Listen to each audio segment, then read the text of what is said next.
இந்த மூட கண்டிப்பா. நம்பிக்கையை வந்து முதல்ல மாற்றுங்க. வாஸ்துங்கிறது கட்டடம், மண்ணு, ஜல்லி, சிமெண்ட்டு, செங்கல்லு, கம்பி இதுகள் தான். இத வச்சு கட்டப்படக்கூடிய ஒரு அமைப்பு தான் கட்டடம். இதுக்குள்ள வந்து நீங்க என்ன வைக்கிறீங்களோ, எதுனாலும் உங்களோட பொருளாதாரத்துக்கு தகுந்த மாரி வைங்க.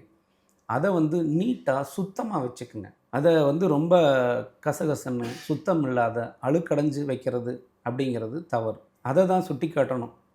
அத விட்டுட்டு ஒரு பயமுறுத்தக்கூடாது. எனக்கு ஏன் இந்த கடிகாரத்த பத்தி நான் சொல்றேன் அப்படின்னா, சமீபத்தில ஒரு வீட்டுக்கு வாஸ்து பார்க்க போனேன். இங்க சென்னை தான். ம். அந்த அம்மா கடிகாரத்த பூரா கழட்டி டேபிள் மேல வச்சிருந்தாங்க. "என்னங்கம்மா கடிகாரம்லாம் இங்கே வச்சிருக்கிறீங்க?" அப்படின்னு சொல்லி கேட்டோனே, அவங்க சொன்னாங்க, "யூடியூப்ல பார்த்தேனுங்க. கடிகாரம் வந்து ஒருத்தர் வந்து மேற்கு பார்த்து மாட்டுங்கிறாங்க. ஒருத்தர் வடக்கு பார்த்துன்னு சொல்றாரு. ஒருத்தர் கிழக்கு பார்த்து சூரியன பார்த்து மாட்டுங்கிறாங்க. எந்த திசையில மாட்டுறதுன்னு தெரியல. சரி நீங்க வந்தா கேட்டுக்கிட்டு அதுக்கப்புறம் மாட்டலான்னு தான் கழட்டி வச்சிருக்கிறேன்" அப்படின்னாங்க. இத இந்த அத கேள்விப்பட்டோனே எனக்கு சிரிக்கிறதா, இல்ல அவங்க அறியாமைய நினைச்சு வருத்தப்படுறதான்னு எனக்கு தெரியல.